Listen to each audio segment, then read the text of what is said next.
vavaka fiamenana vavaka fiamenana fanarana arahanao eto amin'ny andramotra izao sy ny ankiradio isaky ny alatsinainy hatramin'ny zoma amin'ny 5 sasany alina ora eo vavaka fiamenana iarahanao amin'ny mpanompon'Andriamanitra radio Rakolo Salama mivady sy ny groupe izay maharesy andrenesanao toroteny sy fampahelezana vavaka fiamenana vavaka fiamenana sambatra izay mbola miaino ka miaro tolo mandrakariva eo am-bavahady ary miandry eo am-tonam-baravarana mialohan'ny fiamenana amin'ny alina ny maso mba isaisainako ny teninao vavaka fiamenana vavaka fiamenana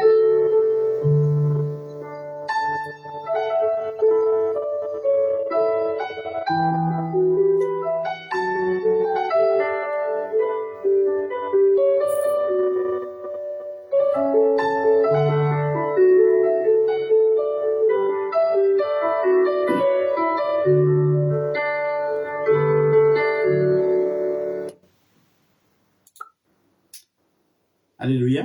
Amin'ny fifaliana lehibe indray raha lasana mba malany eo amintsika amin'izao fotoana izao falibenay tena koa miarabanao eto tonga soma tsara tanatin'izao fandarantsika vavaka fiamenana izay raha fandaran'andramoka izao ny ankiradio ary ny mpikambana tanatin'ny groupe izay maharesy amin'izao fotoana anio izao dia tonga soa ianao ary dia manona ny fiadanan'ny tompo ho amintsika tsirairay avy raha androano vao tonga miaraka aminay dia teteny aminao hoe tsika sendrasendra kory azao anatongavanao eto izao fa tena misy raha ilan'ny tompo anao rasana bavy malala ka dia maritatra amin'ny farany dia ny tanan'Andriamanitra maherana kasika antsika tsirairay avy ary dia matoky sy mino fa ifampahereto indray tsika amin'ity androany ity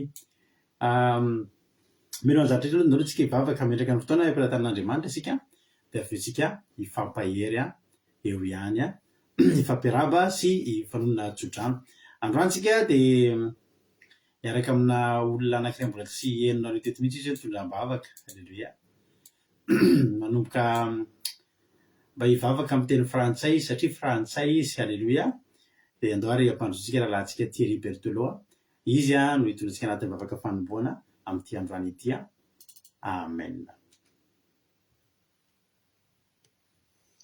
Merci au pasteur qui a prononcé ce discours. Nous prierons ensemble en famille pour remettre ce programme entre les mains de Jésus-Christ, à qui appartient le sabbat. Cher Jésus, Seigneur du sabbat, nous te remercions et te louons en ce moment. Nous demandons ta présence, Esprit Saint, afin que nous puissions entendre et écouter tes paroles, celles que ton serviteur apportera. Bénédiction, santé et prospérité.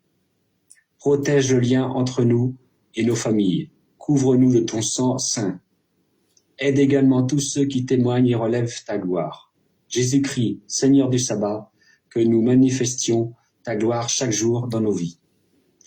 Telle est notre prière, Jéhovah, cher Père, au nom de Jésus-Christ. Alléluia. Amen. Alléluia. Merci beaucoup, frère Thierry, pour cette prière et cette belle prière. Et que Dieu te bénisse abondamment et te rende la grâce au centuple. Et je t'invite à participer davantage, aussi souvent que tu pourras, et pour le bien de ton âme et pour la gloire de Dieu. Merci beaucoup, merci infiniment.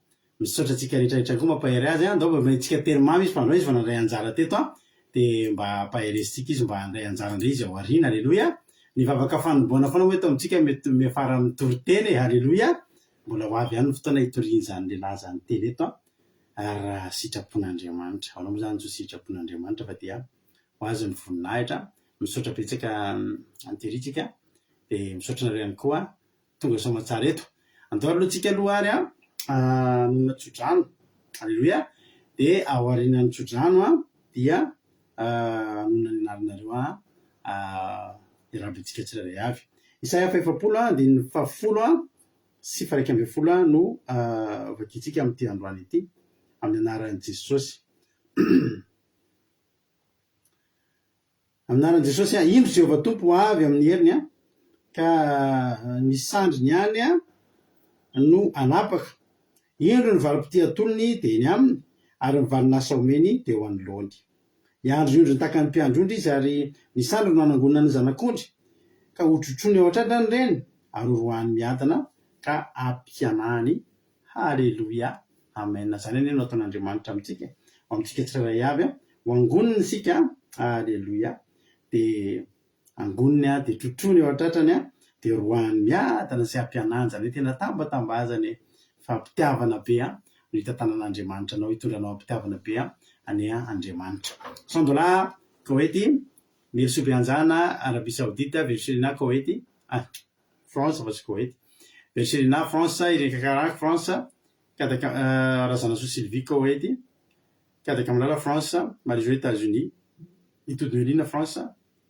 Amira Rodriguez Arabie Saoudite Marina Tena Canada Sommer France Jessica Patiti France Thierry Mboramiel France Tina Rakotoarzaka France Kotanila Belgique Marina Tena Canada Mirso Bianjana Arabie Saoudite Razana Soa Sylvie Koety Nathalie Marie Saline Madagascar Sandola Jesosy Koety Sommer France Thierry Mboramiel France Marie-Jo États-Unis Thierry Berthelot France Kadakamalala France Myriam Andremalala Allemagne Claudia Razaka France Todonelina France Erika Rak France Nena Maiso Italie Tainy tompo daholo lazana Monika Dubai tonga soa isika mianakavy ary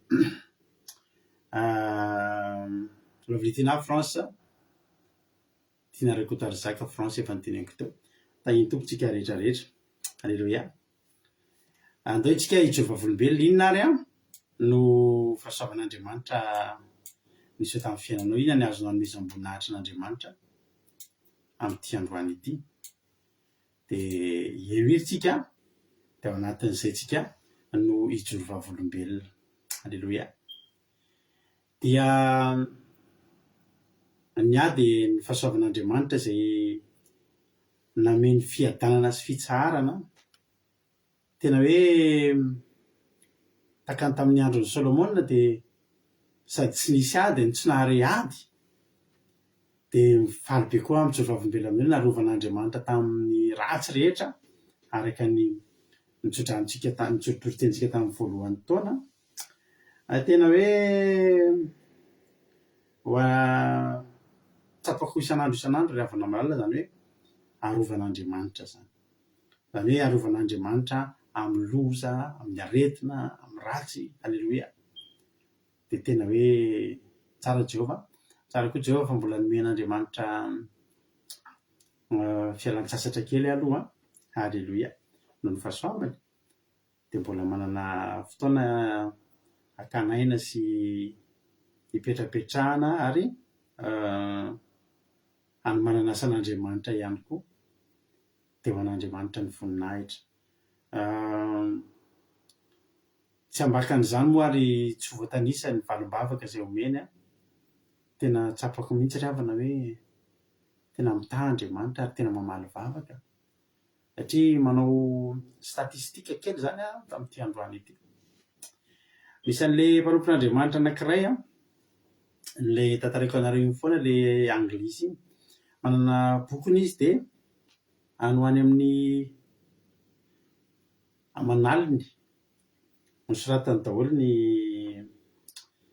ny valim-bavaka izay voarainy dia tena tsapany hoe be dia be zany hoe tena mamaly vavaka Andriamanitra dia za koa ry havana androany mba sendra mipetrapetraka teo dia nandinika hoe firy moa zany ny vavaka angatahana firy moa zany mba vavaka etontsika dia ny tenako no nijereko ihany koa eo anatrehan'Andriamanitra fa tena tsapako fa maro no nyvaliany ary tsy hoe tsisy nyvaliany a fa novaliany a daholo fa misy fotsiny hoe tsy araka nyeritreritra ao le valimbavaka de misy tao am'le indridrinao mihitsy misy le tena mifanojo mihitsy safidinao sy Jehovah zany a de misy le ohatra hoe tsy nyvalo ny vavaka fa ozy androandre zao ny mety araka nytotentsika tamin'ny sabata tia ny metimety kokoa mangataka vatonao de meno mofo mamy mihitsy halleloia ho azy ny voninahitra rery any a de tsapako hoe manan'Andriamanitra meny vavaka tsika tena manana mpihainy vavaka tsika miaraka amintsika ary tsy tokony izy akivy atsika mihitsiny a fa tokony ho courage foana tsika miaraka amin'ny Jesosy halleloia fa tsy mbola nisy fotoana ka tsy namalininy vavaka izay nataontsika ho azy ny voninahitra no finaritra toray atsika rehetra atotratsika mpitiavana be ty miantso anao halleloia de ny izy ataontsika androany a miantso anao Jesosy aorina zany tsika to de amaky fijoroam-pavolombelona de avy eo tsika hiditra avy hatrany amin'ny toriteny no hoe raha bazay mbola tsy narabaina itozy Jesosy manakizay ary mainina itodinao elina France Hortensina Koety Angèle Pagès France Yama Koety Jesosy Mpandresy Madagasikara Marina Tiana Canada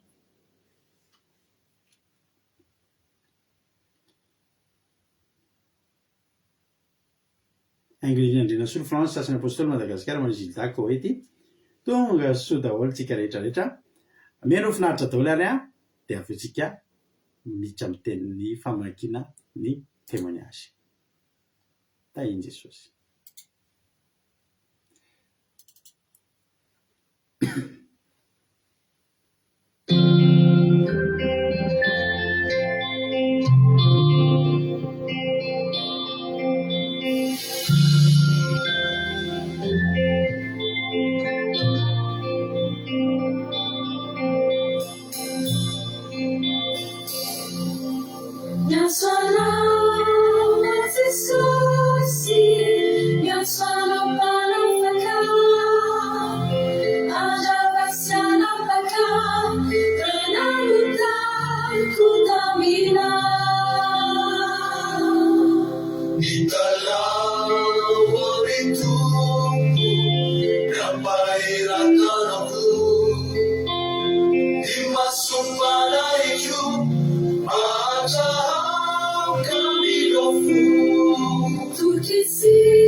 Halleloia, tsara be le hira.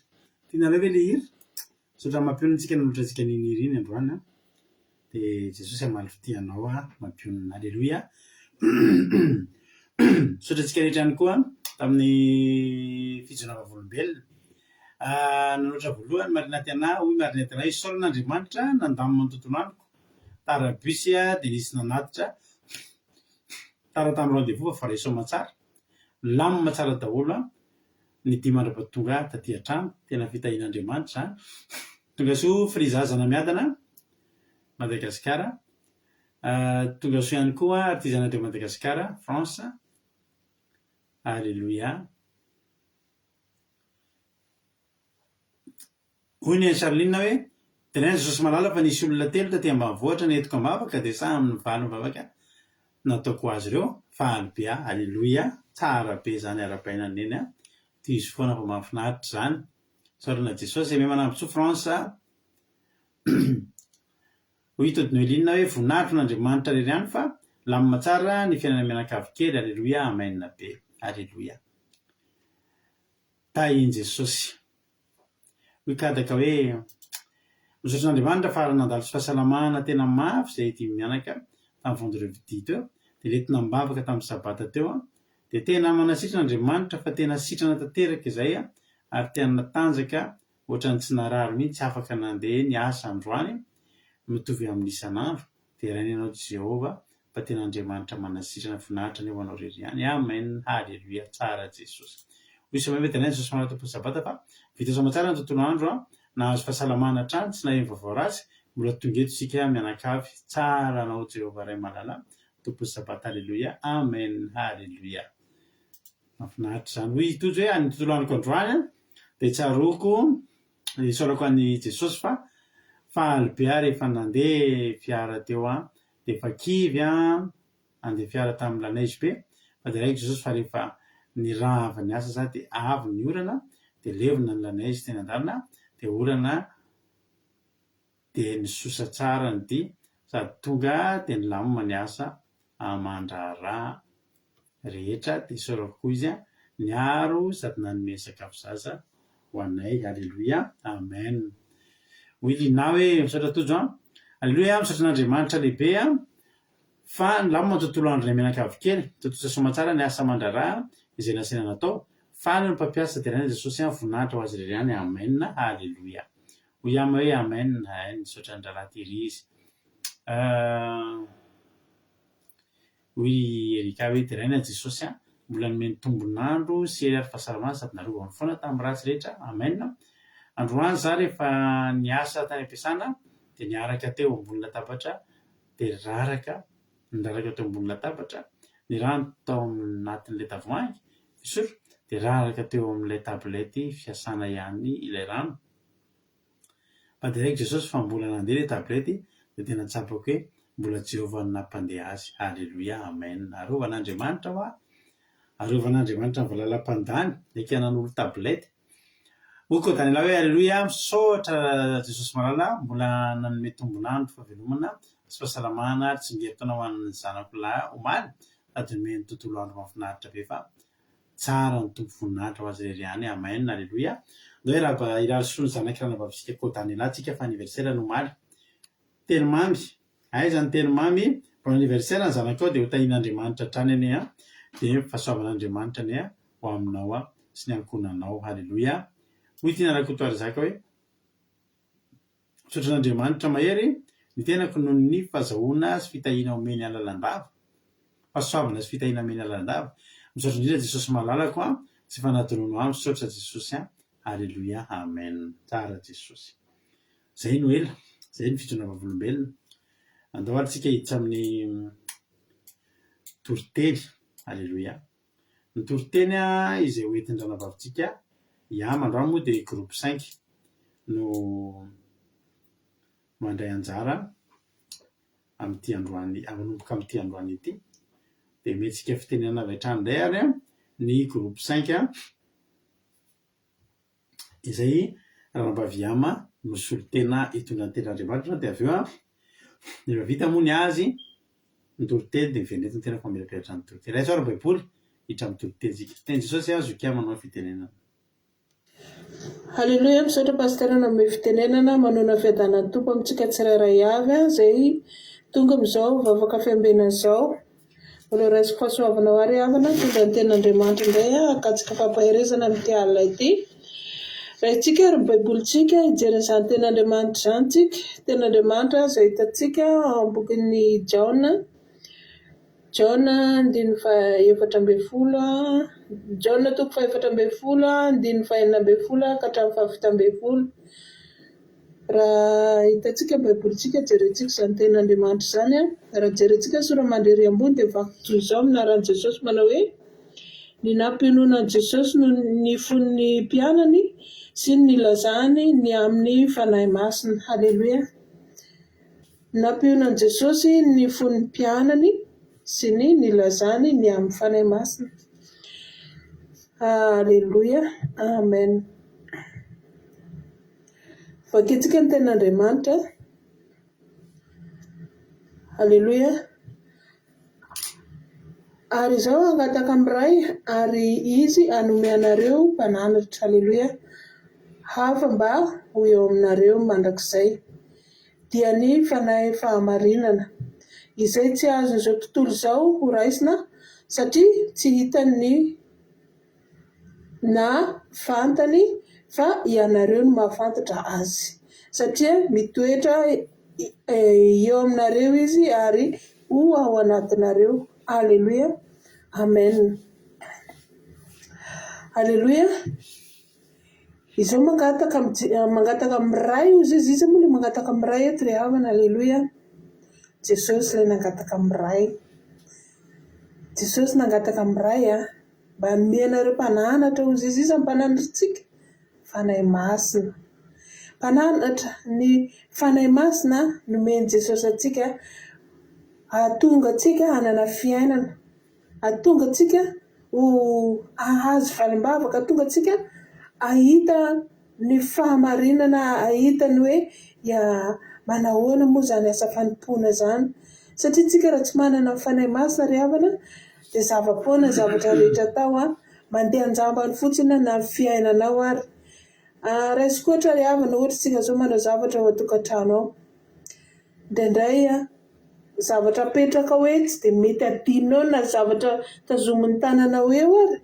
Fa rehefa manana fanahy masina ianao dia mandeha ho azy zavatra rehetrarehetra ataonao. Alleluia. Fanahy masina zany mila tena hoe raisinao ary fanahy masina nefa tsy mipetraka amin'ny olona tsy manam-pinoana na amin'ny olona tsy manam-pahadiovana ihany koa na amin'ny olona tsy mino ihany koa fa matoa ny fanahy masina napetraka Jesosy ao anatinao dikan'izany fanahy masina ianao dia olona tena hoe vonona kolokolo an'izany fanahy masina zany olona vonona tena hoe hitahiry sampiasan'izay fanahy masina izay ao anatinao zany. Raha manana fanahy masina ianao ry havana dia mahavita manao zavatra rehetrarehetra na sitrana ny marary ianao hiteny fahasoavana ho an'ny olona dia tanteraka amin'iny olona iny izy iny satria ilay fanahy masina ao anatinao no mametraka ny teny fa tsy amin'ny alalany hoe maha-olombelona anao. Dia izany mahatonga ny hoe misy ny Paska, ny Pentecote andraisantsika amin'ny fanahy masina ka ny olona rehefa nankalaza Pentecote ry havana nandray fanahy masina dia mahavita zavatra rehetrarehetra izy ary tena hoe fanahy masina miaro anazy amin'ny ratsy rehetrarehetra. Fanahy masina mitaridala anazy miaro anazy na ny tena loka amin'ny vavany ary tena hoe voatandrina satria ny fanahy masina no manakana ny ratsy tsy toetra ao anatiny. Fanahy masina no mitaridalana mamazava ny lalana andehanany raha sanatria misy loza ho avy aminazy fanahy masina efa manakana izany tsy ho avy amin'ilay olona anankiray izay efa nandray ny fanahy masina. Aleloia. Dia tena hoe soratsika Jesosy nanome ny fanahy masina ho amintsika tsirairay avy. Dikan'izany ry havana kolokoloa ilay fanahy masina ao anatinao, kolokoloa aoka antsika ho anam-pahamasinana foana mba hitoeran'izany fanahy masina izany ato anatintsika mba tena hoe hiasana fanahy masina eo amin'ny fiainantsika. Dia ny fanahin'ny fahamarinana izany ngamba tsy mahay hoe manahoana moa izany fanahin'ny fahamarinana izany. Fanahy fahamarinana izany ry havana dia efa amin'ny alalan'ilay fanahy masina, amin'ny alalan'ilay fanahy masina ao anatintsika manary ny ratsy rehetrarehetra, miaro ny lelantsika tsy hiteny zava-poana, miaro ny masona ny tanantsika na ny zavatra rehetra alehantsika mba tsy ho handeha amin'ny ampalahelo ny fanahy masina ka hialany ao anatintsika dia hitoetra ao anatintsika foana izy ry havana rehefa tena hoe raisintsika amin'ny fontsika rehetra. Satria hozy izy satria tsy hitany na fantany fa ianareo no mahafantatra azy. Itsika ilay nitandra ny Pentecoste, itsika ilay nandray ny fanahy masina no mahafantatra fa misy ny fanahy masina ao anatintsika. Dikan'izany amin'ny zavatra rehetra ataontsika dia ohatran'ny hoe vita ho azy satria ilay fanahy masina ao anatintsika no miasa. Satria mitoetra ao aminareo izy io ary ho ao anatinareo.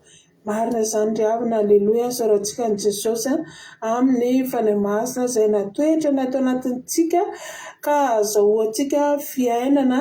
Dia mbola toizantsika ny ten'Andriamanitra amin'ny Salama 34 dia 1:20 dia vaky toy izao aminaran'i Jesosy manao hoe maro fahorian'ny marina ozy nefa Jehovah manavaka azy amin'izany rehetra izany. Aleloia.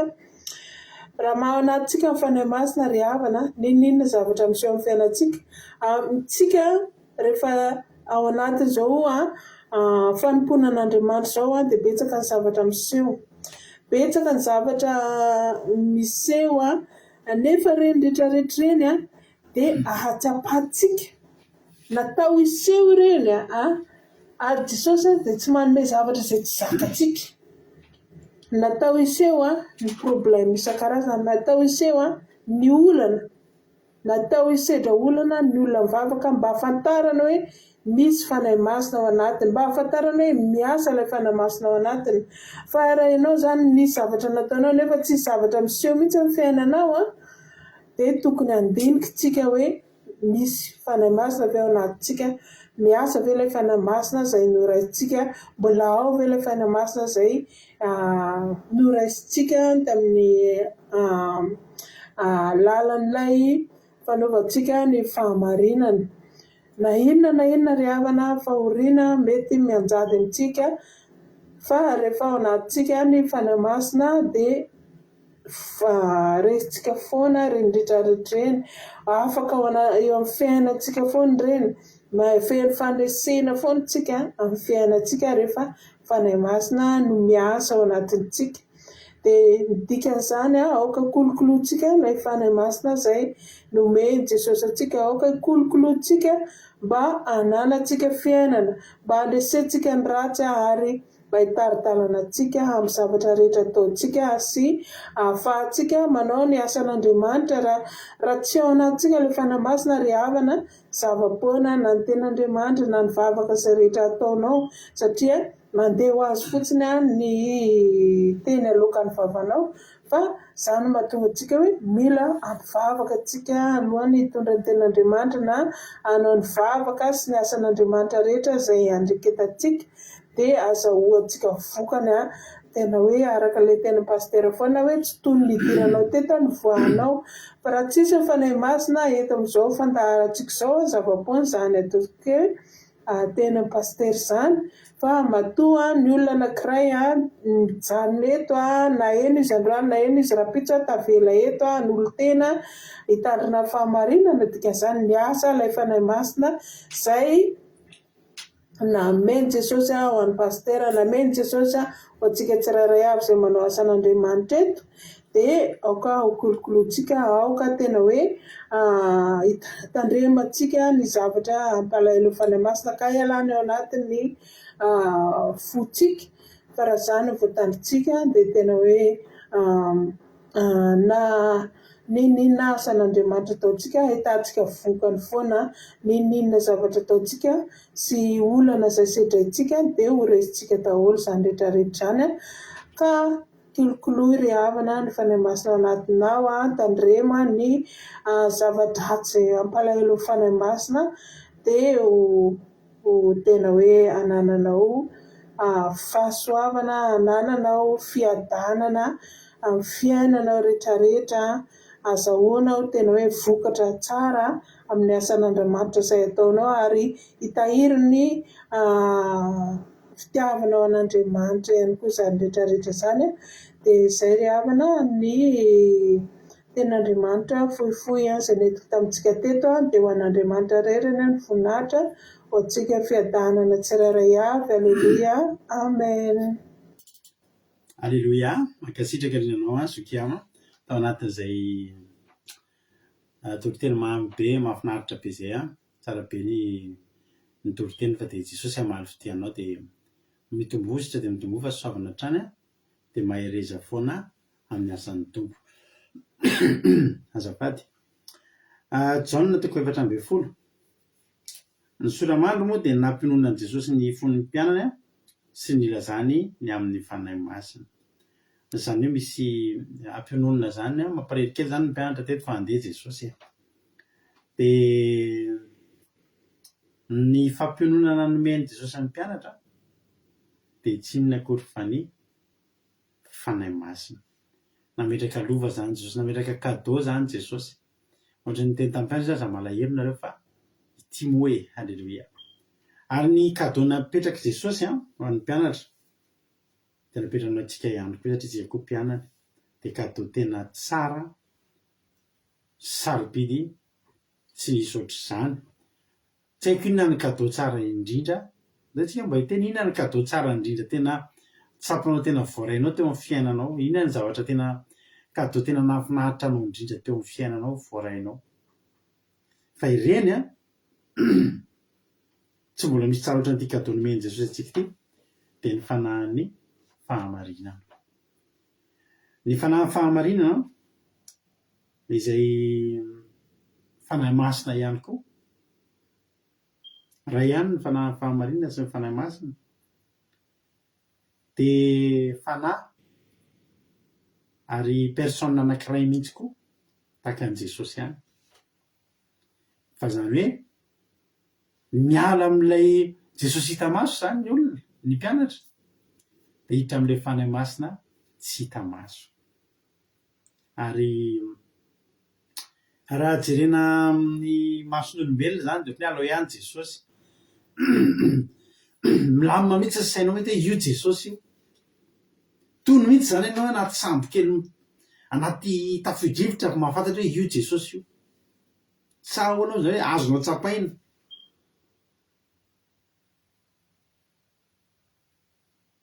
hafa mihitsiny zany hafa mihitsy hoe tena io Jesosy io hitako io izy io sira mihitsy fa io izy io fa miaraka amintsika izy fa miala amin'ilay hita maso zany de hiditra amin'ny tsy hita maso am'izay ny mpianatra hiditra amina relation hiditra amina fiarahana tsy hita maso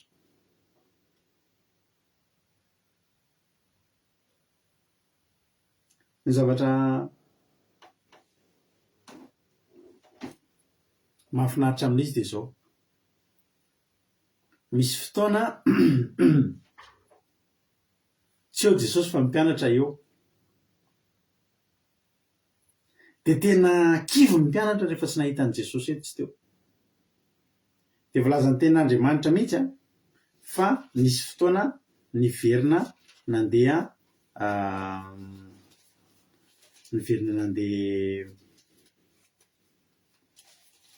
nandeha nanarato répéter raha jerentsika amin'ny Jaona 1:20 any Jaona 1:20 rehefa afaka zany de niseho teo amin'ny mpianatra indray Jesosy teo amoron-dranomasina Tiberiasy fa talohan'io zao zavatra niaraka Simona Petera sy Tomasy izay hoe Didymos sy Natanaela ilay avy tao Kana avy any Galily sy ireo zanaky Zebedeo ary mpianatra roa lavako hoy Simona Petera taminy andeha hanarato de ory taminy andeha hanaraka anao koa zay de nandeha izy ka niditra tatsambo kely inona moa ny endrika zany niala tamin'ny fanaratona ary Petera niaraka tamin'i Jesosy fa rehefa tsy hitany zareo intsony Jesosy de ny zavatra tsara indrindra fantatry Petera azo atao de miverina manarato ny endrika zany de zao miverina amin'ny asa taloha miverina amin'ny fiainana taloha volazany tena Andriamanitra fa nanajanona nametraka ny arato sy ny sambo kely Petera nametraka amin'ny mampanarato azy napetrany tanteraka amin'ny mampanarato azy fa rehefa tsy hitany intsony Jesosy endrika fahakiviana zany ny nahazo amin'ny Petera tsy hoe ndeha hanarato any andeha hiverina amin'ny fiainako taloha za ny fanahy masina dia nanolo ny teran'i Jesosy teo amin'ny mpianatra ary nanomboka teo ny mpianatra de nitombo tamin'ny finoana satria ny finoana de fanehoana ny zavatra tsy hita ary tena hoe zay ny definition finoana atsika zay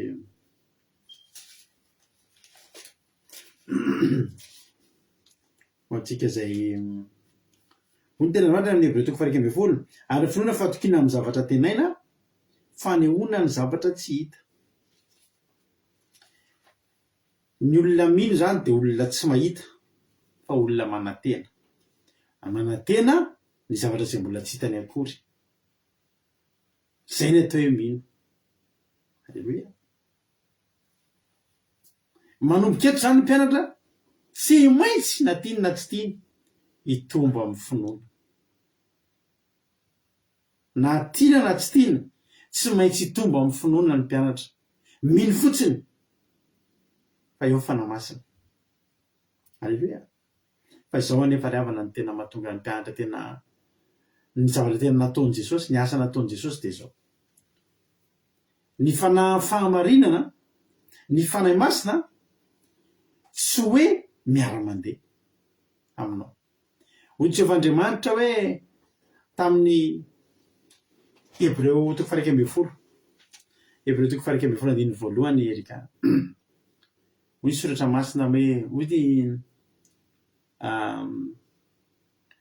Jehovah'Andriamanitra efa ndresaka tamin'ny ry Mose sy ry Josoa za hiara-mandeha aminao hiara-mandeha aminareo Jehovah'Andriamanitra miara-mandeha ho koa Jesosy za omba anareo nareo mandeha fa za momba anareo ny fanahy masina kosa ravana malala tsy miara-mandeha ary tsy hoe momba fa ny fanahy masina ray a fa na ny fahamarinana mitoetra ao anatinao mihitsy. Alleloia. Tsy hoe miara-mandeha dia mety misy fotoana tapasara-dalana fa ny tena mahafinaritra n'ity fanahy fahamarinana ity dia zao mitoetra ao anaty naizanaiza lehanao zany. Alleloia.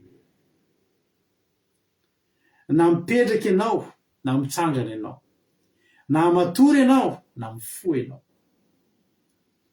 na miakapiakarana ianao na midipidinana, na mandalo ady ianao na feno fifaliana, na mahantra ianao na manan-karena, na mety ny ataonao na somary tsy mety,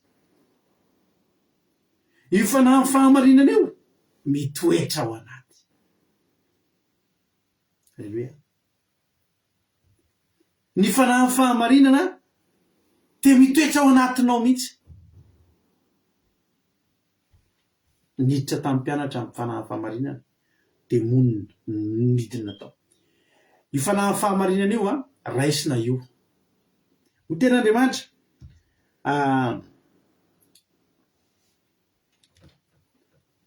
ary amin'ny anareo mpananatra na mbo aminareo mandrakizay dia fanahy fahamarinana raisina. Mila mandray zany le olona dia miditra ao anaty le fanahy fahamarinana. Rehefa ao anatin'ny olona anankiray fanahy fahamarinana dia ny olona manana fanahy fahamarinana no tonga olona marina. Ny fanahy fahamarinana no ananana ny marina. Alleluia. Zay le Salamo 1:3 teo hoy Salamo 1:3. Salamo 1:3 dia 9:10. Maro ny fahorinany marina, iza le marina? Le olona efa nandray fahamarinana, reo ny atao hoe marina.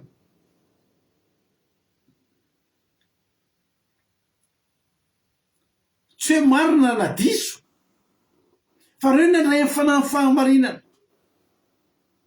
Reo le marina eo mason'Andriamanitra. Maro ny fahorinany marina ozy izy, nefa Jehova manafaka azy amin'izany rehetra zany. Fa misy fahoriana tokoa kely izy. Io fanahy fahamarinana io tsy azo moramora. Tsy mora ny mahazo an'io. Sarotra azo io ravana manala. Sarotra azo satria zao sarotra daholo ny zavatra lalovana. Aiza ianao nahita hoe atao batisa ianao?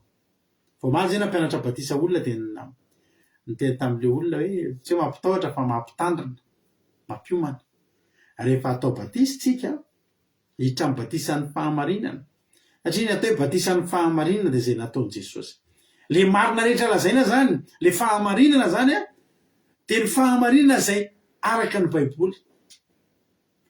Ny batisan'ny fahamarinana zao dia batisan'ny rano be. Ny batisan'ny zazakely le ataon'ny fiangonana sasany reny hoe atao batisan'ny zazakely, tsy batisa reny. Reny zany zao tsy batisan'ny fahamarinana. Ny tena marina kokoa tsy batisa reny fa fanoloran-jaza ny anarany reny. Fa ny batisa dia takalena atao tamin'i Jesosy, batisan'ny rano be. Any hoe atsoboka, batisa, batijo, miroboka, immergé, zay ny définition-n'ny batisa. Ohatran'le ho atao aminareo reny rehefa le atao batisa nareo. Alleluia. Aiza ianao nahita hoe ho atao batisa ianao dia misy problème. Fa maninona tsy tonga vita fotsiny? Fa maninona misy olona latsaka an-dalana tsy tody amin'le batisa? Satria tsy mora. Tsy mora. Misy sedra lalovanao, misy fitsapana lalovanao, ary samy nandalo an'izany daholo. Ny hatsapanao fa marina io, irahanao amin'Andriamanitra io, sarotra ny manatanteraka azy. Sarotra daholo nge zavatra tanterahantsika. Zay daholo ny zavatra tsara tamintsika rehetra tsisy azontsika atao tsony. Reo biby maloto sy ny sisa tsoantsika amin'izao reo nge tiatsika nge reo taloha iza ny teny fa tsy matsiro ny amalina. Za taloha dia olona fanana izay mpakafy amalina. Fa tsy mora miala amin'le izy. fahatao satria manino satria fahamarinana mialohan'ny batisa ianao a hitanao batisa aloha tsy problème zany zay aloha taloha zao na atao catéchomène nandray fanasan'ny tompo satria antsika eto a mialohan'ny fandraisana fanasan'ny tompo mahatonga anao mpandray fanasan'ny tompo miaraka amin'ny nay eto amin'ny akira teo de vita batisan'ny rano ianao zay ny condition vita batisan'ny rano ianao a nataiza fiangonana anao ty zay zany tsy miverina manao batisa fa rehefa vita tany batisa tany am'izay nisy anao tany ianao a fa batisan'ny rano be any hoe natsoboka tanaty rano ianao batisan'ny fibebahana ny anaran'iny de afaka miara mandray fanasan'ny tompo aminay ianao fa za taloha tena teneko anareo zay taloha de tany amin'ny fiangonana-dehibe FJKM zay hatrany amin'ny taranaka faramandimby taranaka tany aloha moa zany lazambe nanao catéchomène tsy tadidiko zany batisan'ny afo tsy tsisy problème mianatra de vita de manasa ny problème anay tam'zany mijery nisan'ny invité avy amin'ny taranaka mama avy amin'ny taranaka papa zany ny problème anay tam'zany tsy misy zany hoe fizahany toetra mialatsiny tsy nisy nininona mitsisy fa rehefa ho atao batisan'ny rano oriavana malala fa misy zany atao hoe batisan'ny afo de tsy ianao le mandalo fizahany toetra sy fitsapana mama ivay aiza no isy an'izany fa maninona tsy mora andray fahamarinana ngenao e andray ny fahamarinana de batisan'ny afo raha batisa ndika zany tsy mora tsisy mora ny man tsy mora ny zavatra nalovanao mandray fahamarinana sarotra daholo rehefa miditra amin'ny fahamarinana ianao voakasika daholo ny manodidina anao ohatry misy korotana am'seo zany manodidina anao nahoana ary misy ke olona revana isorony fianakaviana tso isan'ny havana tso mihitsy miditra amin'ny fahamarinana ka tsy mora le izy ho ny ten'Andriamanitra ny havana malala izao angataka am'ray ary izy ame anareo mpanana hafa ao aminareo mandrakizay de fanahy fahamarinana izay tsy azony zao tontolo zao raisina satria tsy hitany nafatany fa nareo mahafantatra azy satria mitoetra aminareo izy ary eo anatinareo inona ny dikan'izany zaveko aminareo hoe ny fanahy fahamarinana zay tsy azony zao tontolo zao raisina fahamaninana ary ny tsy azony zao tontolo zao raisina ny fanahy fahamarinana ary izy ary zao tontolo zao lazaina eto ny dikan'io de zao ny fanahy fahamarinana zay tsy azony zao tontolo zao raisina io azo io a hoe tsy azony zao tontolo zao raisina misy heviny maro afaka ohatra hoe tsy tiany zao tontolo zao raisina le tsy azo raisina zany a tsy mahazo mandray zareo fa afaka lazainy hoe zay tsy tiany zao tontolo zao raisina afaka tenany hoe zay tsy hainy raisina mety hoe tsy fony raisina mety hoe tsy raha ino ny mandray azy mety hoe tsy mendrika anazy mety hoe tsisy ilany azy sy maro hafa zay mety mbola hitanareo a mety mifanaraka am'izany tsy hoe zareo tsy mahazo mandray fa azo ny rehetrarehetra raisina fa tsy tiany zareo raisina ary le hoe izao tontolo zao a ny mamaritra matonga ny mamaritra an'le zao tontolo zao de ny tsy fandraisana le fanahy fahamarinana le zao tontolo zao tsy hoe le zao tontolo zao nefa nisy teo reto olo reto zany a reto ny atao hoe zao tontolo zao de reto ny atao hoe nareo tsika rehetrarehetra ny eo fa no matonga an'leo izy misy misaraka am'izay a izay tsy naela andray izay tsy nentina andray izay tsy nahafoina andray izay tsy te andray reny no vadika ho azy lasa izao tontolo zao de zay nandray no ianareo misy Jesosy tsisy voafaritra milo zany hoe tia izao tontolo iny olo iny olony zao tontolo zao tsy zay ny mamaritra niny lasa zao tontolo zao ny tsy fandraisany fanahy fahamarinana halleloia tsy zava-dehibe am'zareo halleloia marina ny tojo azonareo isika reto zany afaka izao tontolo zao raha tsy nandray ny fanahy masina halleloia za miarabanao nandray anao za tena miarabanao nandray anao misaotra makasitraka tahiny tompo fa tsy fantatry ny olona zany, tsy tia ny olona ho fantatra koa zany. Ianareo no mahafantatra azy satria mitoetra aminareo izy ary ao anatinareo. Ny nahafantaranareo azy dia satria izy mitoetra ao anatinareo, satria izy efa niditra ato anatinareo, satria nekenareo izy hiditra atao. Ianao ange nanaiky dia niditra izy, afaka tsy ekena io e. Fa rehefa iny anao toritory fody ny tenanao, nahitra amin'ny rano batisa apo za dia ampy zay, androso amin'izay aho. Iny anao miteny hoe fanahy fahamarinana anao, midina e. Alleluia, midina.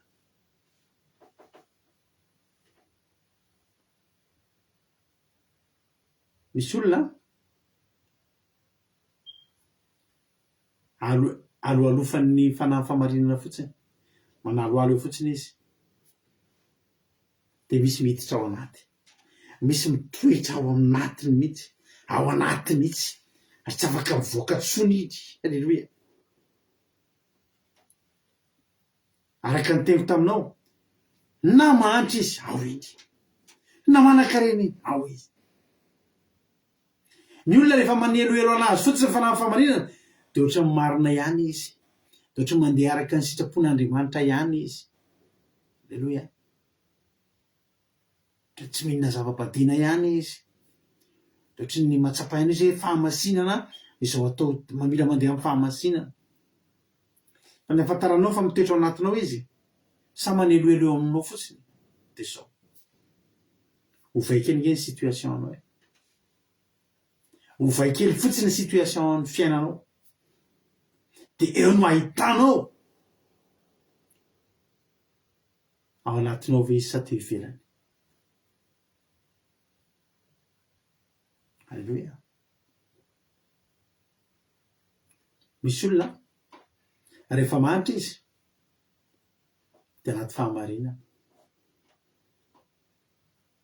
fa rehefa manan-karena izy, tiktokeuse amin'izay izy, na influenceuse na influenceur izy rehefa manana. Maninona ny olona anaty fahamarinana betsaka ny anaty fahasahiranana, raha ohatrany hoe tsy ohatrany hoe sahiran-kirana zany. Mba azonareo variana ve zany? Maninona ny olona ao anaty fahamarinana ohatry ny somary tsotsotra zay ny fiainany, tena tsotsotra en général mihitsy, tsy hoe izy ihany hoe manery tena hoe manana fa eo ihany, niveau eo ihany. Vitsy ihany no tena tafakatra ambony hoe tena manana niveau de vie ambony be. Fantatranao hoe ny antony zany? Ny antony zany dia izao: tian'Andriamanitra ho voatahiry ilay olona. Mety mbola tsy azonareo zany, fa raha nareo no nahita ny olona rehetra, ankabetsahan'ny olona efa nandalo teo ambany masonay, mpiara-manompo an'Andriamanitra taminay, dia tsy mahafinaritra, tsy vaovao aminareo intsony zany zavatra teneniko zany. Zaho mahita, zay nahita olona ato anaty fahasahiranana taloha mivavaka, tena mirehatra zany, ary raha mbola asan'Andriamanitra tonga foana zany olona zany, plein temps.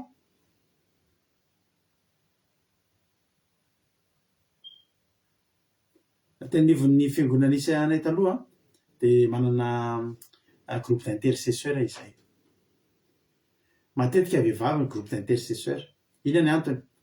Matetika ny vehivavy tsy miasa, fa mety hoe femme au foyer, manana fotoana bebe kokoa zany. Izay lehilahy tsy maintsy mandeha miasa, dia izay tsy afaka manao intercession.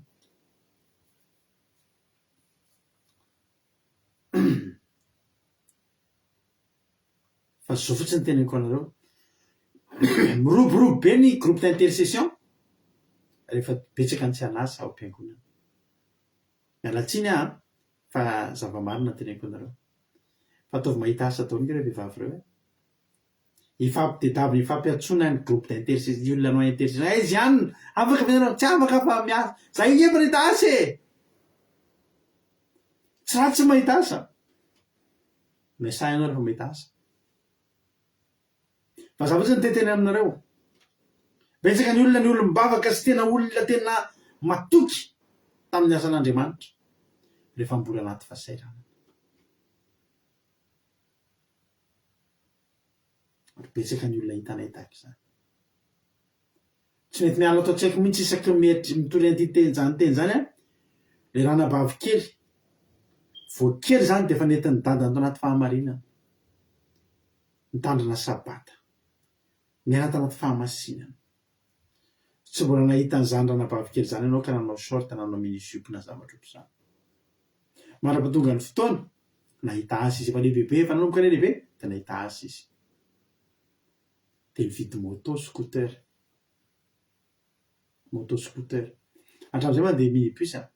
Tety aminay ratsy izao manana scooter sa tsara? Tsara manana an'izany. Fa zao amin'izay tetra be izay fa nanao zipo fohy kely amin'izay izy. Dia rehefa nitenena izy hoe fa ahoana ranabavy? Zaho izay efa mandeha scooter e. Manaovana zipo lava izy mandana scooter raha mety. Fa tsy maintsy io izy satria misabaka ohatr'izao anao mitondra an'ilay scooter zany dia hitanareo tsy azo zao tontolo zao raisina fa na fahamarinana. Raha ianao zany antoriako androany, inona no tianao fa na fahamarinana sa scooter? Rehefa manana scooter aloha dia izany hoe fa na fahamarinana. Fa raha mbola tsy manana scooter dia izany hoe aleoloha mba scooter fa avy eo fa na fahamarinana. Ny olona anankiray rehefa mitoetra ao aminy fa na fahamarinana na manam-bola sahala amin'inona ary izy dia ao anatin'ny fanahy fahamarinana. Dia tehiriziny tsara ny fanahy fahamarinana. Dia hainy no mitahiry sy mikolokolo an'io ao anatiny. Fa tandremo fa rehefa mety ny atao be followers amin'izay ianao dia hozizana hoe andeha ho avadiko TikTok ty fiainako ty, na andeha ho avadiko, andeha ho lasa influenceuse ahako. Taloha tsy afaka nanao an'izany, tsisy nalala ianao. Zara efa tsy haiko na mba be mpahalala na tsy be mpahalala. Fa tsy problème ka zao na be mpahalala na tsy be mpahalala. Averiko aminareo foana io tsika io 2:30 io. 2:30 nareo mijery, 3:30 isaorako an'i Jesosy reo. Tena teneniko anareo, tena mahafa-po anahy nareo reo. Tena mahafa-po anahy, izaho izay mitory tsy mitarika eto, tena mahafa-po anahy ary tena mampiatsika ny foko ny hanomezan'Andriamanitra anahy olona 3:30 miaina ty fandarana ty. Raha 510 nareo ohatsy ny mbola tsy zakako. Aminay zao amin'ny antin'ny tao anatin'izay tsika vao nankalaza ny fahavalo taonany ny fandarana andramboka izao tamin'ity volana ty 7 taona. Mahafantatrareo ny totalin'ny mpino. Andeha atao keo mpino raha manana fiangonana zany tsika, raha manana fiangonana, atao keo raha manana fiangonana zany tsika, dia na sy teneniko anao firy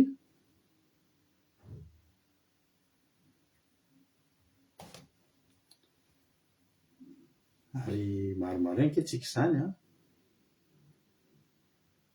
totelo amby fitopolo tsika raiky izy mitombona hoe zany. Iza mba afaka miananisan'ny olona anatin'ny groupe zay varesy ohatrany 3:70 ny hitako 73 amin'ireo misy doublon ohatrany tamin'ny fifidianana misy doublon amin'ireo satria ny olona atso misy olona anarina telo olona ray dia atso misy olona ray anarana anankitelo. Zahako anisan'izany. Zany hoe io zany raha kely indrindra ny amin'ny 50 any dia ataontsika 50 na mbola 70 ary tsy manino 7 taona. Dia ireo zany tsy nahazo lazaina ireo mpino fa nareo le akoatr'izay zany zanakam-pelezana. Alleluia. Firizazana miadana zao mbola zanakam-pelezana. Tianareo Kotoary zaka zanakam-pelezana. Izavy zanakam-pelezana ato.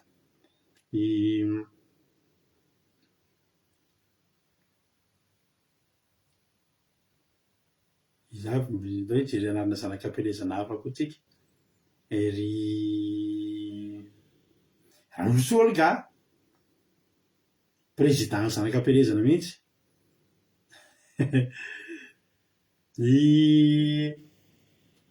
iza koa zanakam-pielezana eto ny tena ame zanakam-pielezana de mbola tsy anatin'ny groupe CMRS, mbola tsy mpikambanay maharitra fa miaraka aminay fianakaviana anankiray eto. Alleluia. Fa reo olona 7-10 reo alleluia, tena ampy atsara mihitsy reo, ampy anay mivady. Reo mbola hainay tsy enjery mihitsy ry karaka fantatra hatramin'ny any rainy izy mipetraka zao izy fandinidinika ny ondry ohatrohatr'izao ny toetra ny Erika vao miteny de fantatra hoe Erika zay reo fangareo ny Erika sy mihaja. Misy fotoana raha ny clip vocal mbola mieritreritra mihaja zay sa Erika fantatra io de fantatra hoe zavatra zao tsy mety aminazy, zavatra zao mety aminazy, zavatra mety mahafaly azy de zavatra tsy tiany raha tsy tatiny raha tenenina bête zava ohatr' zany ihany koa azonareo. Zany hoe raha ohatra zany no elifanto hoe no elifantoko zanakam-pielezana efa mitady zanaka-trano terybeja tokoa ron'olo malala seheno misaotranareo tena zanakam-pielezana fa tia mahafinaritra tsara be.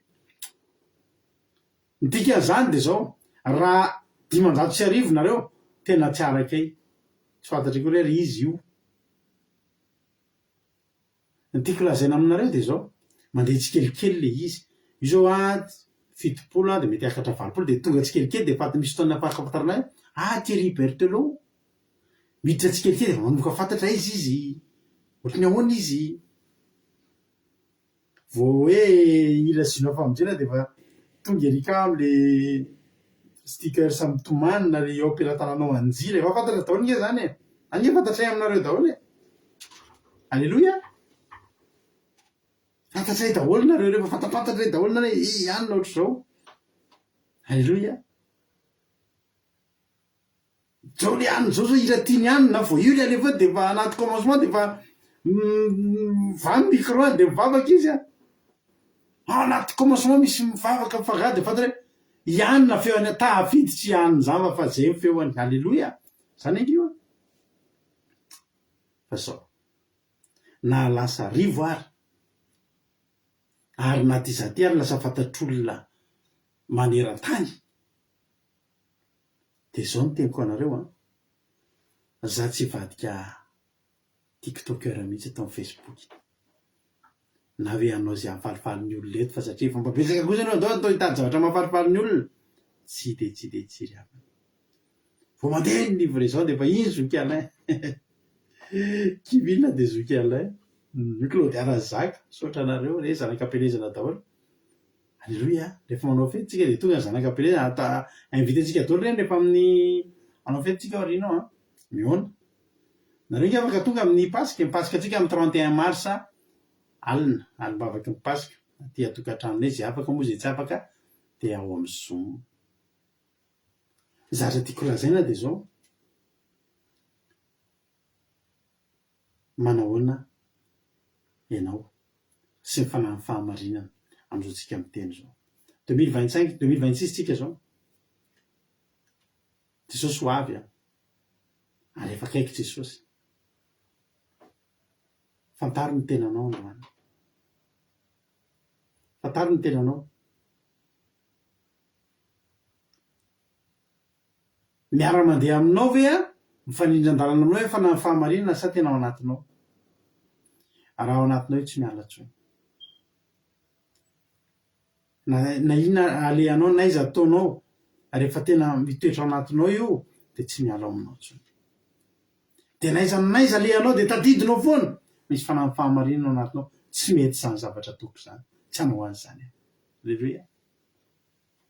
Fa raha ianao le ohatra hoe eto amin'ny fandalinana andramoka izao misy disiplinina ary disipline tsy disipline napetraky ny vady fa disipline napetraky ny baiboly. Alleluia.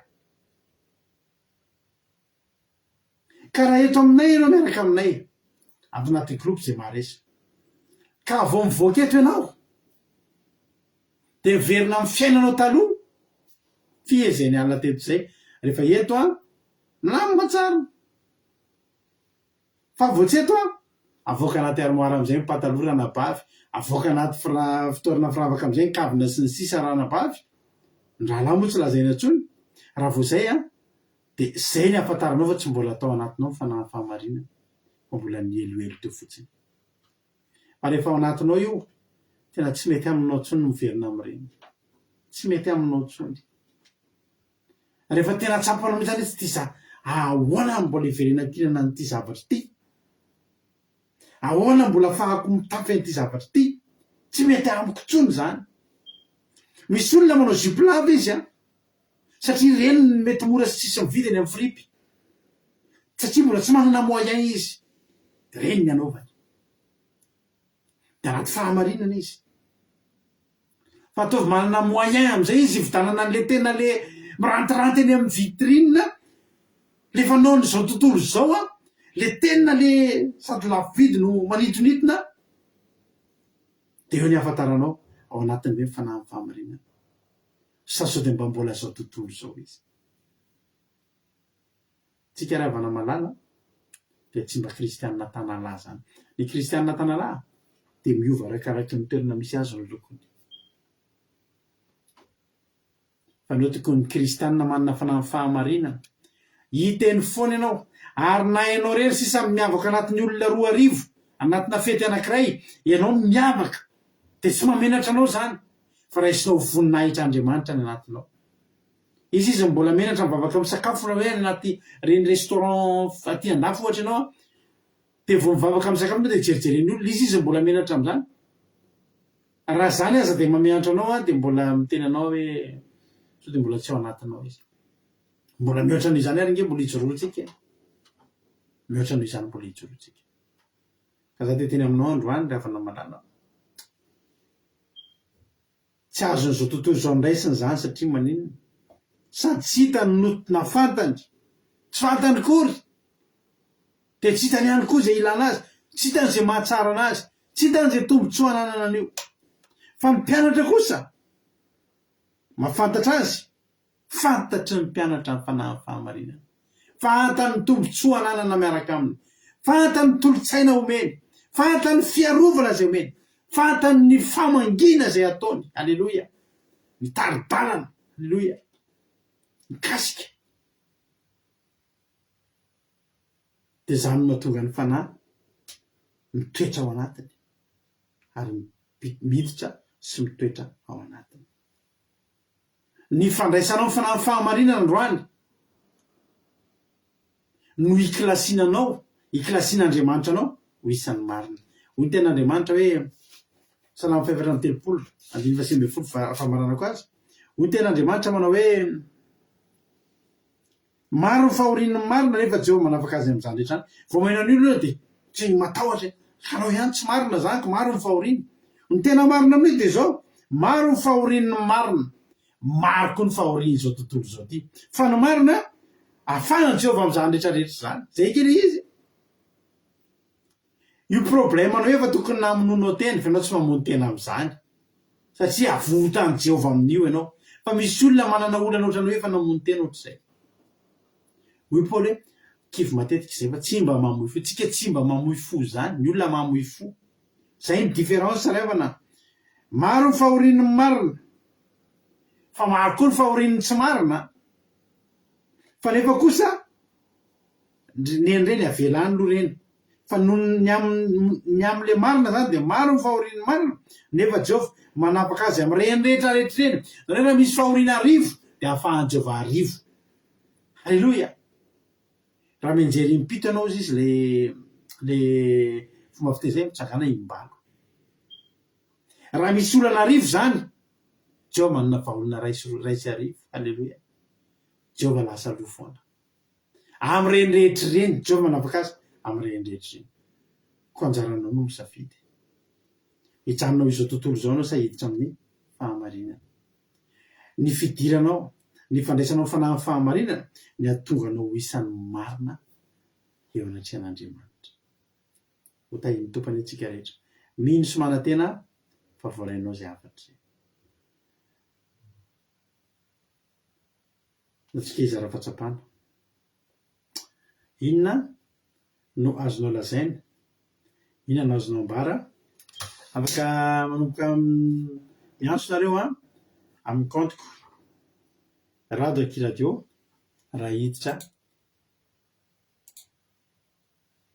izara fahatsapana. Izara izy no izara fahatsapana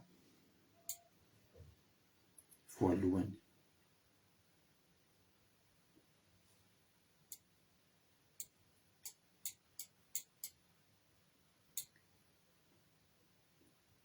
Alleluia. Miala izay izara fahatsapana voalohany zany isika.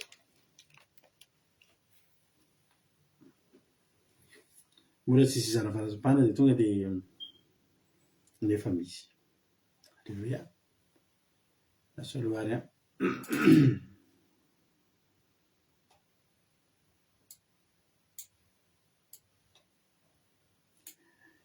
Loary metsika fitenena avy hatrany raha vavisika marina tiana. Raha ohatra efa ao ianao dia omenanao avy hatrany fitenena. Inona ny azonao ambara, inona ny azonao lazaina.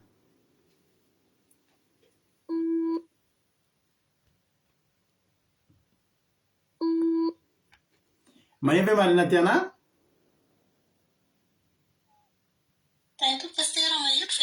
Zay zay vao maheno. Tena mankasitraka pastera ny fitenena tena nanamarika an'andro any hoe le tany voalohany tenen'ny pastera hoe kadao tsara indrindra amin'i Jesosy ny mpianany ny fanahy famarinana tsy ny zany fa ny fanahy masina ihany. Dia teo amin'ny fotoana eo koa zany nanamarika ny Jesosy hita maso sy Jesosy tsy hita maso dia nitombo be mihitsy ny finoana tao amin'ireo mpianatra ireo izay hoe fatokiana zavatra tsy hita maso. Dia faharoa tena nanamarika anahy ilay teny pastera farany teo hoe ny lasam-borona zany io fanahy fahamarinana io satria sarotra ny mahazo azy. Ny Badisa Andranobe ny azahoana azy dia ny fidiranao amin'io fahamarinana io mahatonga anao marina eo anatrehan'Andriamanitra. Dia fahatelo farany hoe mitoetra ao anatintsika io fanahy fahamarinana io. Ary izay mahatonga antsika hoe tsy kristianina tanalahy, hoe miovaova loko zany arakaraka ny situation, fa hoe kristianina mijoro amin'ny fahamarinana ary tena hoe reharehantsika mihitsy izany fijoroana izany. Mankasitraka anareo mianadahy ny tompo daholo. Alleluia.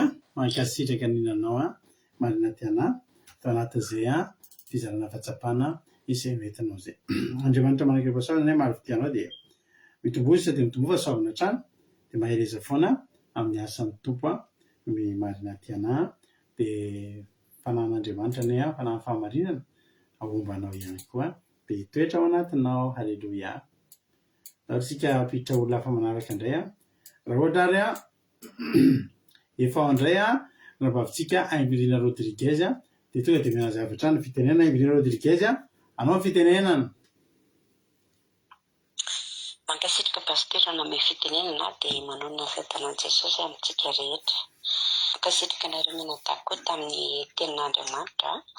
Ny zavatra tena nakasika be anahy dia ilay hoe ny fanahy fahamarinana tsy miaraka mandeha fa mitoetra ao anaty.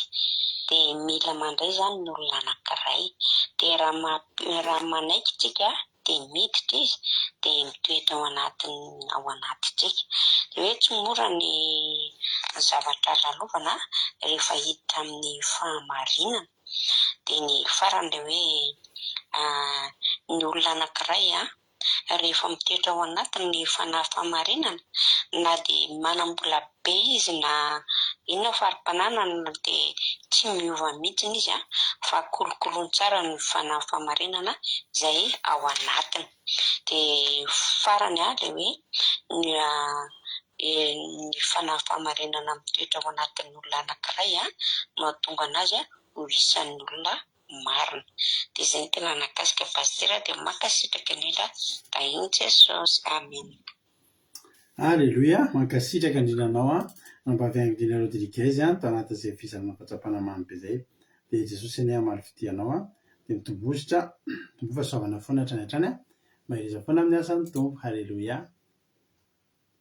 Da tsika petra olona avy manaraka indray a rasosiana sary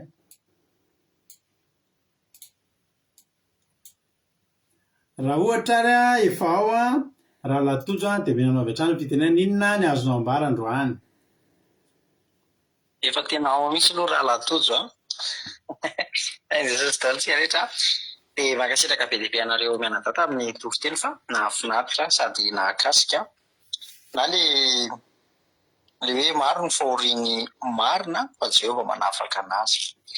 Dia hoe maro tokotra ny fahoriany marina, leo marina tsy marina izany raha izany fa be fahoriana fa nefa na marina na tsy marina dia samy misy fahoriana. Ka ny marina mandalo fahoriana fa be koa ny fahoriana izay tsy marina koa, ny fahoriana izao tontolo izao koa betsaka fa nefa mahafinaritra amintsika izay marina dia Andriamanitra manafaka amin'ny fahoriana. Fa izao tontolo izao tsisy manafaka fa dia eo fotsiny izy tsisy mpamonjy. Halleluia. Dia nahafinaritra hoe aleo ihany miaraka amin'Andriamanitra fa samy mandalo ihany ny fahoriana fa mahafinaritra zany hoe misy mpamonjy.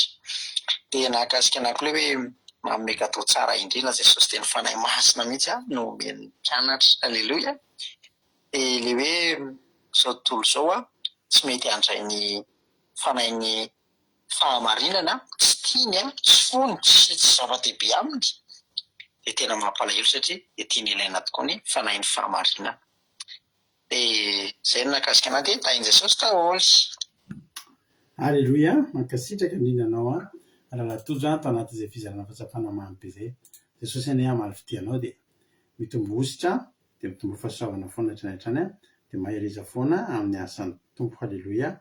Mbola piditra olona manaraka hafa indray tsika aloha a izara fahatsapana manaraka. Halleloia. Ka raha ohatra raha efa ao ary a raha nampavitsika nasolo miandry a raha efa ao ary a raha nampavitsika $100 dia dao dia metsika azy ny fitenenana $100 inona ny azonao ambara anao ny fitenenana.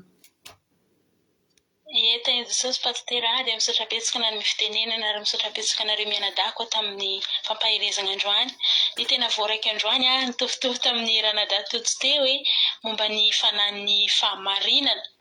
Na dia hoe mandalo betsaka ny fahorian'ny marina fa Jehovah no manafaka azy. Ninona zany hoe zavatra lalovina, ninona zany endrika hoe fahoriana rehefa ao anatintsika zay ny fanahy masina, fanahin'ny fahamarinana dia afahan'i Jehovah foana itsika, afahan'i Jesosy foana. Fa io fanahin'ny fahamarinana io anefa tsy azon'izao tontolo izao fa mila manaiky atsika mandray fanahin'ny fahamarinana fa tsy azon'izao tontolo izao fa fanahin'ny fahamarinana tsy azon'izao tontolo izao. Zany no tena nakasika pasitera dia voninahitra ho an'Andriamanitra irery ihany a dia mitombohitra hatrany. Mankasitraka. Halleluia. Mankasitraka indrindra anao a ranavavy a $100 tao anatin'izay fizarana fahatsapana mamy be izay dia Jesosy hamaly fidianao a dia mitombohitra mitombo fahasoavana foana hatrany hatrany. Lavitra ny fizarana fahatsapana antsika indrindra anankiray atolotra fitiavana be anareo ty rehefa fantatrareo efa diso hainareo ty ry ty a fataontsika teto foana izy ty taloha fa andro andray rehefa tsika sy misy toniny anankiray mahafinaritra, misy toniny izay a fehezanteny mahafinaritra be anatiny dia hoe lala marina ny tantanako anao dia ekeo dia ataontsika hiran'izany hoe mitonia anao zanako a fa za tsy afoy anao. Dia atao tatsika izany izany dia aorian'izany izy zany a hivavaka isika dia hivavaka ho amin'ny firenena. Ianao finaritra daholo.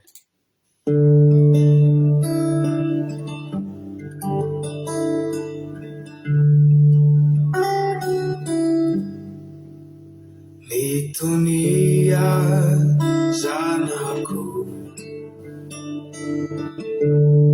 fa eto aho reko avoko ireo vavakao miantra amin'aiky miala elonao mitsaka enao aza manay fa eto aho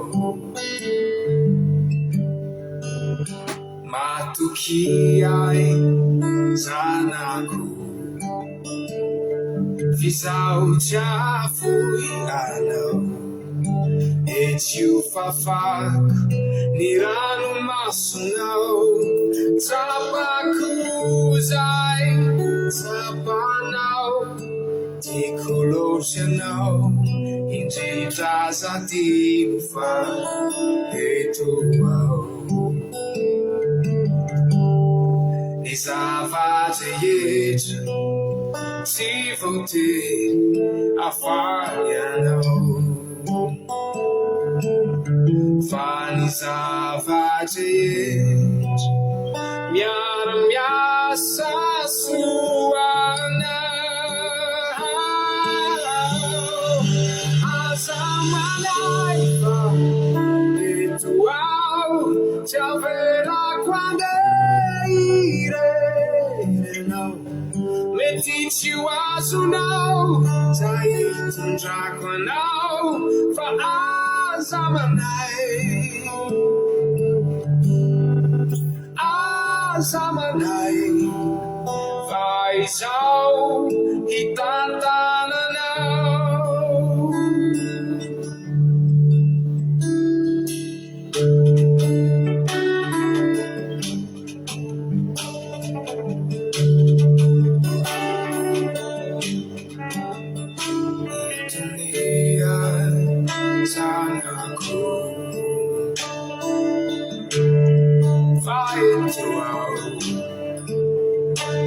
Ampianary chiusa vavavao ianao Ny ampatanjakanao no antony zao Aiky fa marary nefa nampy anao Anakaiky ahay Ny zavatra rehetra tsy voatery hafaly anao fa ny zavatra rehetra miara-miasa soanao aza manay fa eto ao tsy averako andeha irenao mety tsy ho azonao zay tondrako anao fa aza manay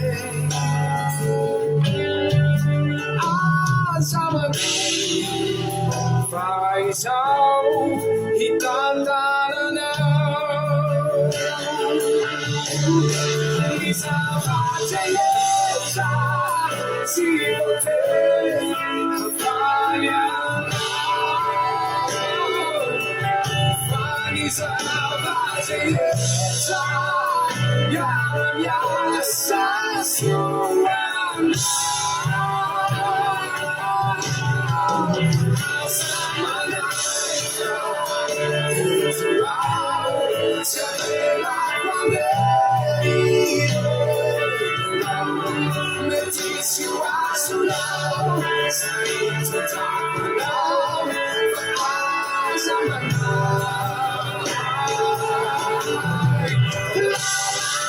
sarai tondrako anao andesianao amarinao utafikionivo minao soianao matoky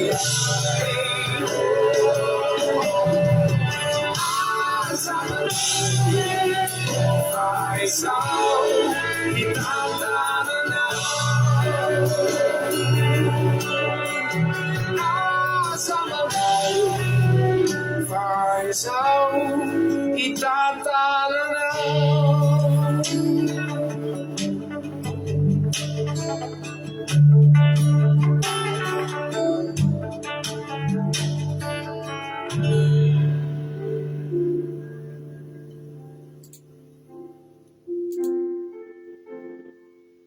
Alléluia. Lala tsara tokoa zay tonanao anay zay Jehovah-Andriamanitro.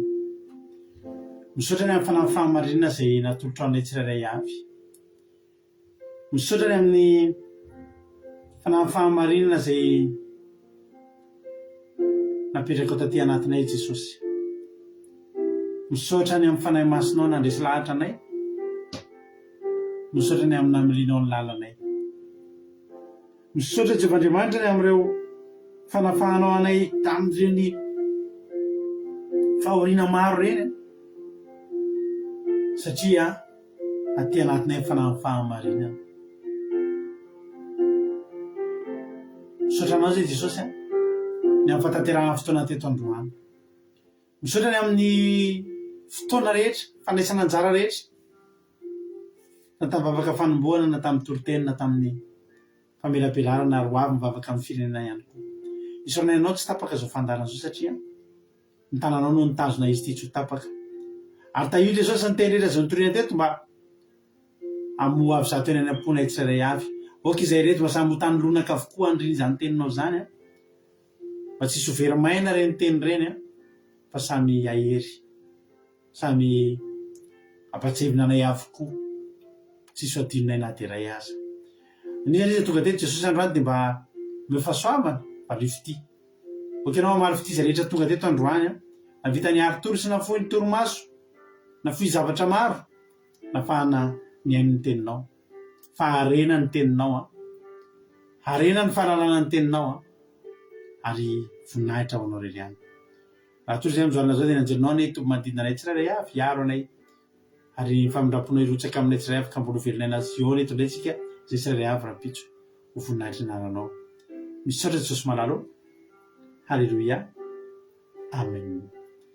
Ampanosika na babisika Rosemina amin'izao fotoana zao efa hitondratsika anatin'ny vavaka amin'ny firenena. Rosemina, anao amin'ny fitenenana. Halleluia. Tahiny tompo sika rehetra, tahiny tompo pastera Menakava. Mivavaka isika raha amin'ny anaran'i Jesosy. Misaotra anao izay Jehovah Renay Taranay. Misaotra ny amin'ny fitiavanao, misaotra ny amin'ny famindraponao mbola omenao tombonandro izay tonga manaraka foana ity fandarana ity eto Jesosy.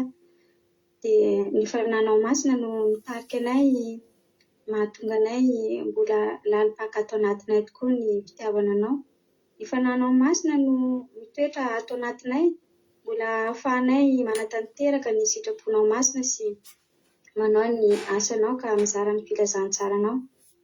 Koa eto izay tompo mitoera tsara ao anatinay tsirairay avy, ahafahanay manaparitaka izany any amin'ny firenena ihany, ary ny firenenay dia andray fananao masina araka izany toriteny izany tokoa mba hitoetra ny anatin'ny tsirairay avy any amin'ny firenena ny isaky ny vahoaka any ane ny fananao masina ka azahoan'izy ireo anao zavatra amin'ny fahamarinana noho ny fananao masina izay manatanteraka ny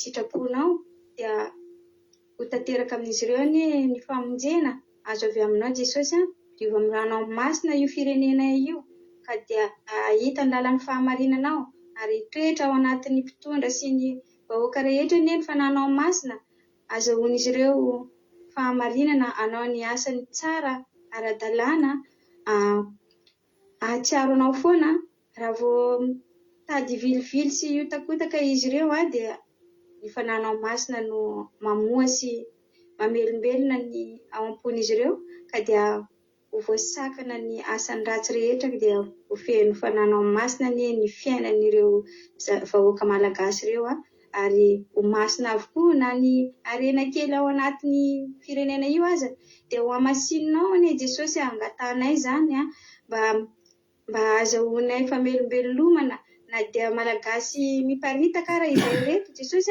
dia mbola tianay foana ny Madagasikara-nay ina dia kely sy mbola ratsy ara fa izay dia miadidinay ny ataonay mivavaka izay ary mangataka ny fananao masina foana amelombelonan'izy ireo ao amin'ny fahasahiranana rehetra sy ny ady izay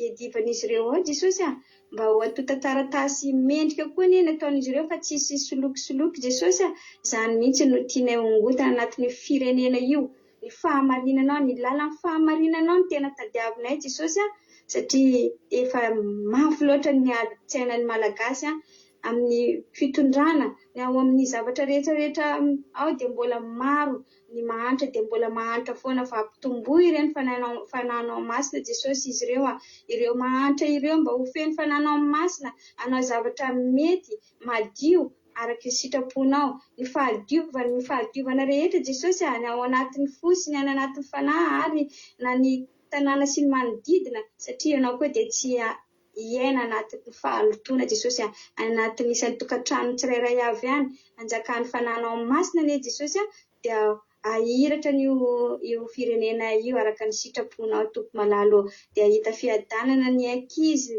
sy ny vahoaka rehetra, ny olona mahantra sy ireny betaona ireny Jesosy, ray aman-dreny efa betaona tsisy mpiay ireny Jesosy, dia ireny mba tahianao Jesosy, mba hofehy ny fananao masina anie ny olona madinika izay mbola afaka mikarakara an'ireny antitra ireny Jesosy, dia ireny tena hoe isaorana ianao Jesosy ny fitsumbinanao an'izy ireny tompo malalo, dia noho izany vavaka izany na dia kely sy fohy ary dia mba ianao no hamaly vavaka soa ho anay Jesosy mba hiadanan'io firenena io, ka dia misaotra sy mankasitraka anao amin'ny fomba mendrika ampanatretena izay ary amin'ny mpitiavana no andorana izany vavaka izany, ka mba mahatoky izay, manana finoana izay fa ianao no anomenay valim-bavaka feno fanahinao masina. Alleluia, amen.